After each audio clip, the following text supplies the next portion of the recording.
Olá pessoal, eu, José Antônio, estou aqui com a Kátia Moreno, somos da ISK Consultoria Organizacional e hoje nós vamos dar sequência à apresentação de uma palestra para o encontro online. O tema de hoje é cargos e salários, custo ou resultado estratégico? Na apresentação de hoje nós vamos tratar dos seguintes assuntos: integração do plano de cargos e salários com os demais sistemas de gestão de pessoas, o que o plano de cargos e salários pode resolver, o antes e o depois do plano de cargos e salários. Vamos tratar também de mitos e verdades do plano de cargos e salários. Nós vamos ter uma interatividade com vocês, vai ser bastante interessante. E também vamos apresentar o cenário de remuneração. Contamos com a atenção e a participação de todos e vamos começar então, ok? Olá pessoal, sou Kátia Moreno e dando sequência à palestra, como o José Antônio fez a introdução, vamos falar agora sobre a integração do plano de cargos e salários com os demais subsistemas de RH. O plano de cargos e salários ele é a base dos demais subsistemas de recursos humanos ou de gestão de pessoas. Por quê? Primeiro, a primeira etapa, a primeira atividade do plano de cargos e salários é a elaboração de uma descrição de cargo. Essa descrição de cargo ela serve como base para o recrutamento e seleção. Facilita o processo de recrutamento e seleção, porque tem informações importantes para esse processo. Ela dá informações também para o sistema de gestão de desempenho, onde você pode analisar o que a empresa espera, o que o profissional está apresentando, onde ele precisa se desenvolver, quais as competências são necessárias para serem desenvolvidas. E também, além da descrição de cargo, a forma de remuneração.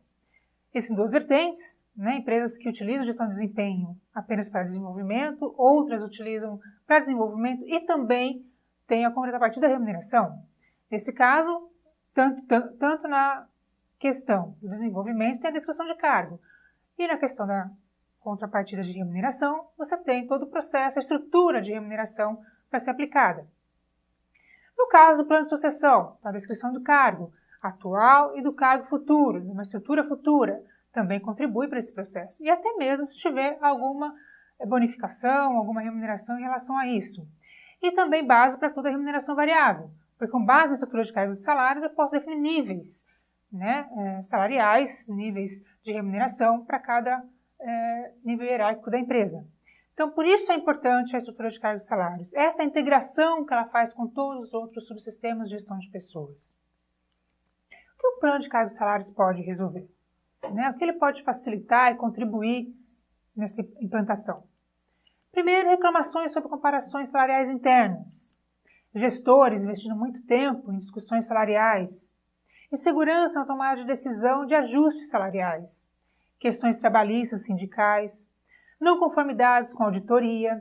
Gestão financeira de recursos humanos. Ajuste na estrutura organizacional. Clima organizacional, já que fica mais claro onde está e onde pode chegar, onde o profissional está e onde ele pode chegar, então isso contribui para um clima. Imagem da empresa. São itens que a gente pode trabalhar para poder facilitar e resolver alguns problemas quanto a esses temas.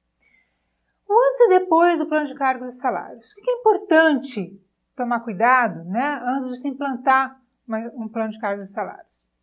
Os cuidados a tomar. Nós temos fatores internos e fatores externos. Quando a gente fala de fator interno, nós estamos falando do seguinte: consistência interna atual. Como estão as consistências internas? Como estão sendo administrados os cargos, as pessoas hoje? Qual a estratégia e objetivo de negócio da empresa? Quer dizer, quais são as estratégias? O que a empresa está pretendendo para um período daqui a 2 anos? Quais são os objetivos, os planos? Orçamento. Necessidades de recursos humanos, necessidade de pessoas, necessidade de profissionais, que tipo de profissionais a gente está precisando. Fatores externos, qual é a nossa competitividade atual, como nós estamos em relação ao mercado, a gente tem essa sensibilidade, a gente tem essa informação. Oferta e demanda de recursos humanos, como que está essa oferta e demanda no mercado. Tendências econômicas e mercado de trabalho. Então são itens, são fatores que podem impactar na implantação de um plano de cargos e salários. Outras situações que a gente tem que tomar alguns cuidados. Por exemplo, envolvimento dos gestores. Os gestores precisam ser envolvidos na elaboração e no desenvolvimento do plano de cargos e salários. Eles precisam fazer parte disso, porque eles vão fazer a gestão no dia a dia. né? Eles é que vão ajudar o RH a fazer com que esse plano funcione. Patrocínio da alta direção é muito importante, já que um plano de cargos e salários pode mexer eventualmente com uma estrutura, né? Então, se não tiver o patrocínio da alta direção, tende a ficar um pouco mais difícil de conduzir. Demissões. Se já tiver alguma demissão prevista, né, algum desligamento previsto, é importante que seja feito antes do plano de cargos e salários, até para não se passar a imagem de que foi desligado aquele profissional em função do plano de cargos e salários implantado. Então pode gerar um desconforto interno.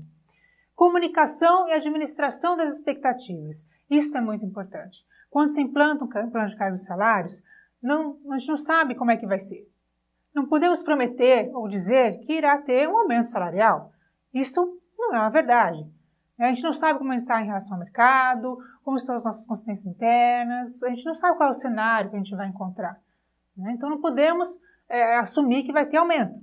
Então nós vamos ajustar a estrutura, né, definir as tabelas salariais, mas necessariamente vão ter aumentos. Alguns podem ter, outros não. Vantagens para se implantar um plano de cargos e salários. Quais são as vantagens? É uma pergunta muito frequente. Primeiro, ajuste na titulação de cargos e definição das carreiras administrativas, técnicas, operacionais. Então, a gente pode definir quais são os níveis, vão ser júnior, pleno, sênior, ou 1, 2 e 3. Serão necessários 3 níveis ou não? Como serão essas carreiras? Equilíbrio interno, competitividade externa, ou seja, como que nós estamos internamente, qual é o nosso equilíbrio, nossa consistência interna e como que a gente está em relação ao mercado, como que é a nossa posição em relação ao mercado. Participação dos gestores na elaboração e na administração do plano de cargos e salários. Eles vão assistir parte do processo, então eles vão ter interesse em fazer com que isso funcione adequadamente. Base de informações para outros instrumentos de gestão de pessoas, como eu acabei de comentar. Ou seja, tem uma boa descrição de cargo, bem elaborada, facilita o processo de recrutamento e seleção, facilita todo o processo de gestão de desempenho, além de definir remunerações, se esse for o objetivo da empresa. No caso, plano de carreira e sucessão, e também de remuneração variável. Redução de risco de passivo trabalhista, porque a gente passa a analisar todas as informações e olhar onde é que tem eventuais riscos e minimizar esses riscos.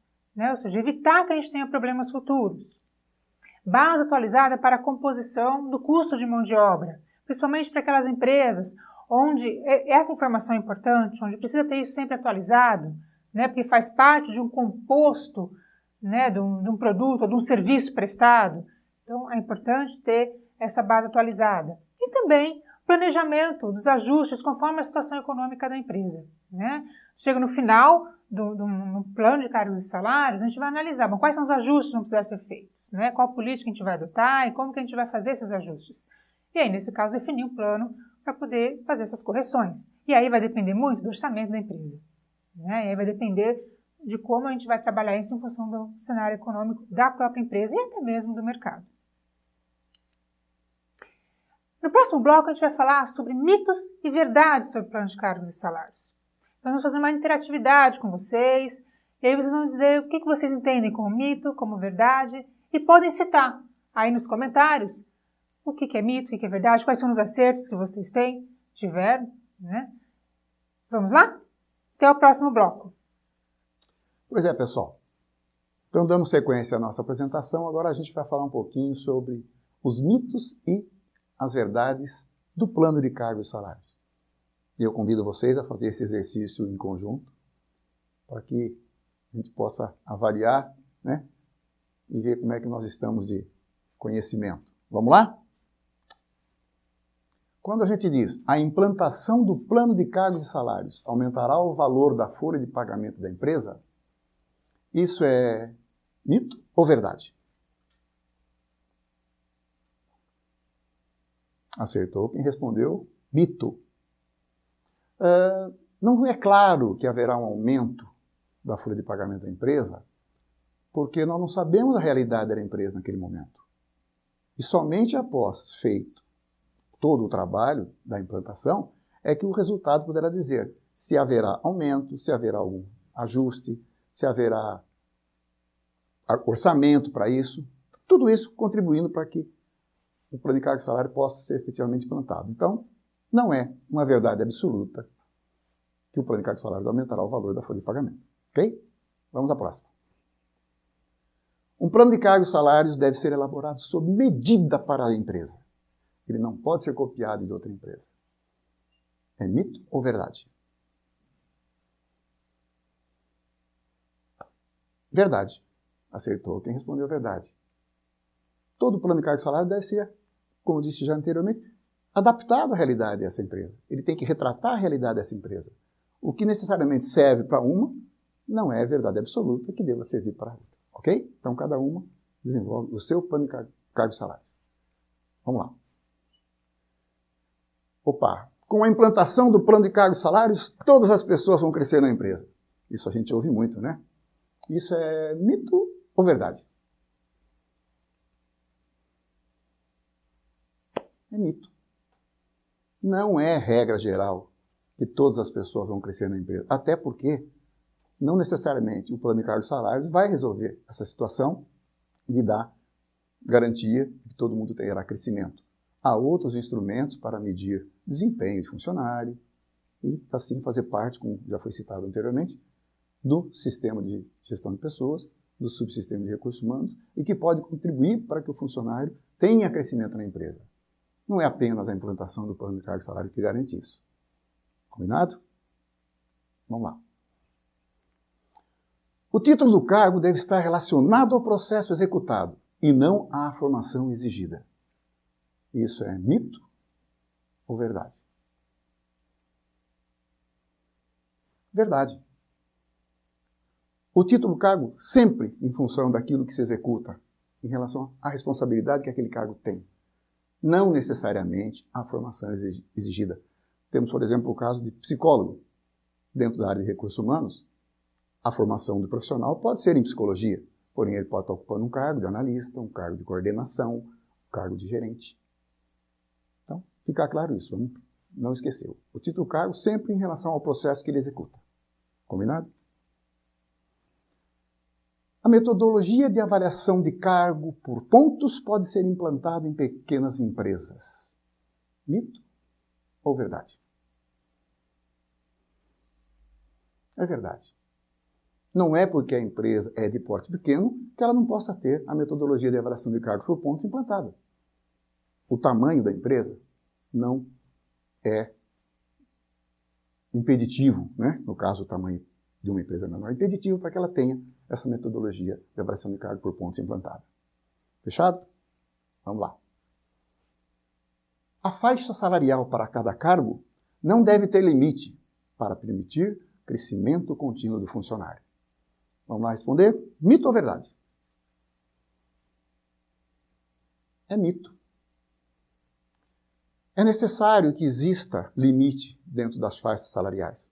Porque quando nós temos vários níveis de cargos, júnior, pleno e sênior, nós não podemos ter níveis indefinidos, é preciso que haja um limite, porque senão, num determinado momento, aquele númerozinho pode estar impactando na faixa seguinte, né, ou na faixa salarial do cargo imediatamente superior. Ok? Então, prestar atenção nisso. Mais uma. O reajuste salarial por mérito não deve ser seletivo. Mito ou verdade? É mito. Se é por mérito, nós já estamos estabelecendo uma seletividade completa, então vamos deixar bastante claro. O reajuste salarial por mérito, ele é seletivo. Ou seja, é mito. Olha lá. Salário é irreversível. Portanto, salários concedidos de maneira pouco técnica ou convincente podem gerar prejuízos financeiros e reflexos no clima organizacional. Vamos responder. Mito ou verdade? Verdade. Todo salário, por ser concedido, ele tem que ter um embasamento técnico e tem que ser claro, ele tem que ser bastante convincente.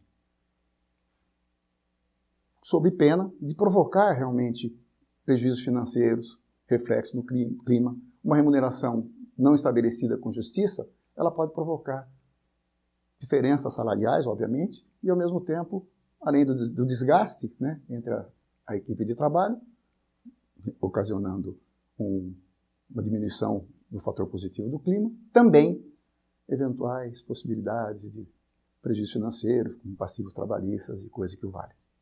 Combinado? E agora, a empresa não precisa ter software específico para implantar o plano de cargos e salários. Mito ou verdade? É verdade. Para se implantar um plano de cargos e salários, não é necessário que você compre um software sofisticado, que você invista um grande capital para que você tenha todas as informações necessárias para a implantação do plano de cargos e salários. Planilha em Excel resolve. Isso dá a condição de que você possa fazer uma boa gestão. O importante é você ter o plano de cargos e salários ajustado, definido, de acordo com a realidade da empresa e atendendo a todos os requisitos de boa gestão. Certo? Mais um. Ao implantar um plano de cargos e salários, a empresa deve elaborar plano de ação para a correção de eventuais distorções identificadas. Assinalem aí, mito ou verdade? Verdade. Como já falamos anteriormente, o somatório de tudo isso que nós citamos, é importante que o plano de cargos e salários seja bem definido, bem implantado. E em havendo a identificação de distorções, a empresa precisa preparar um plano de ação. É necessário que se façam as correções adequadas para que esse plano de cargos e salários seja bem estabelecido, seja bem implantado e possa ser feita a sua gestão da maneira mais adequada possível. Ok? Muito bem. Depois dessa interatividade, eu tenho certeza que todos participaram, anotaram aí. Comenta aqui para a gente, dizendo como é que foi a sua avaliação quanto aos mitos e verdades que nós apresentamos. Daqui a pouquinho a Kátia volta e a gente vai falar sobre o cenário de remuneração no momento presente. Até já. Dando sequência à palestra Cargos e Salários, Custo, Resultado Estratégico, vamos falar agora sobre o cenário de remuneração. O que a gente está encontrando, né, tem razão desse cenário econômico que nós estamos vivendo. Primeiro, acordos coletivos estão sendo negociados abaixo da inflação. Ou exatamente a inflação, sem ganhos reais. As empresas estão reduzindo o custo de mão de obra por meio de férias coletivas, redução da jornada de trabalho, revisão do pacote de benefícios, entre outros, para poder garantir o emprego.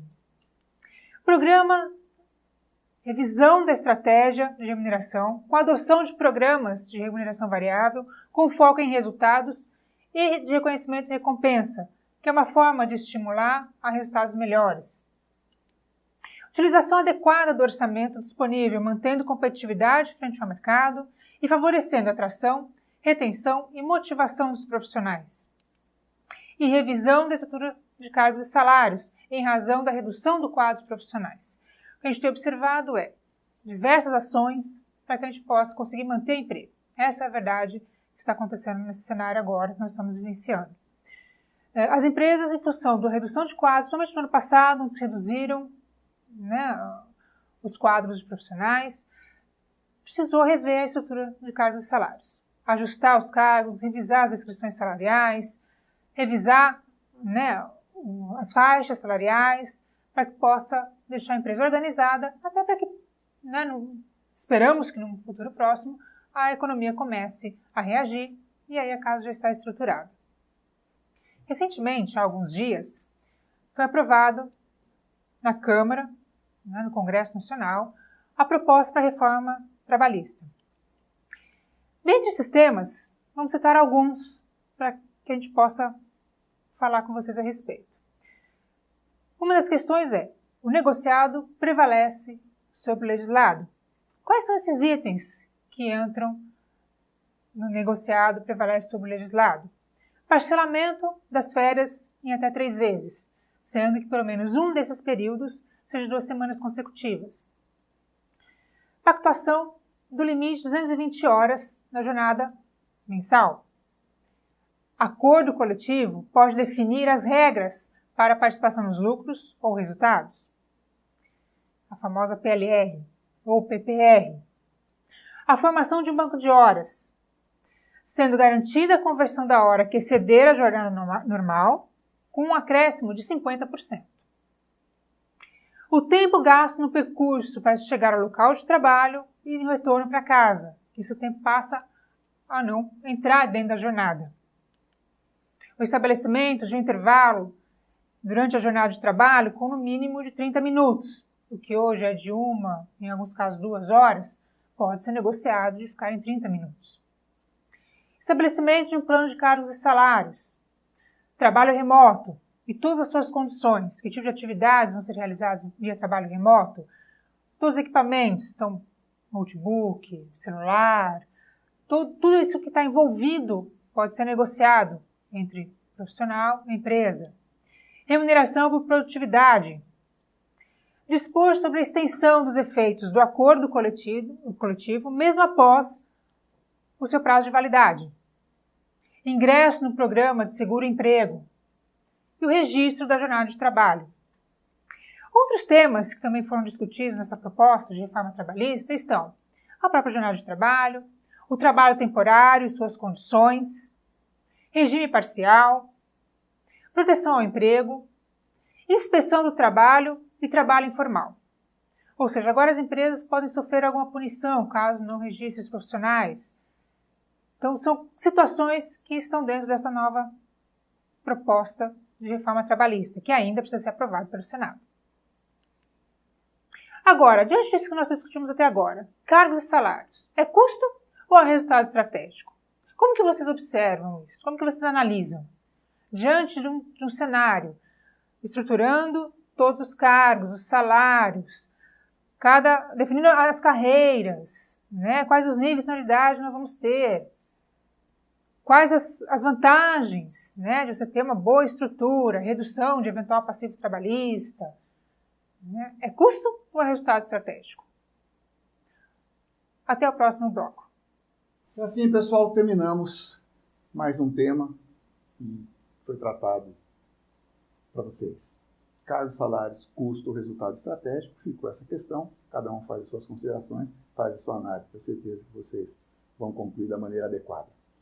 Queremos convidá-los a acessar o site da ISK, www.isk.com e... Oi? .br, muito bem colocado. E lá nós vamos colocar à disposição de vocês, aliás, já está disponível, alguns materiais que podem colaborar para vocês conhecerem um pouquinho mais sobre cargos e salários, quem já conhece, e para quem não conhece, a oportunidade de conhecer. Desde um guia prático, um e-book sobre descrição de cargos, um guia prático também sobre pesquisa salarial, além de modelo, né, Kátia, de descrição de cargos. Alguns modelos lá que poderá servir vocês no dia a dia. E outros temas que vocês acharem também interessantes, podem entrar, baixar, ler, fiquem à vontade. O nosso site é totalmente interativo e será um prazer receber a visita de todos. Tá? Nós ficamos de nos encontrar novamente, há outros temas que estão sendo tratados e assim que os tivermos, voltaremos ao contato de vocês e ao prazer de mais uma apresentação. Tchau. Até a próxima.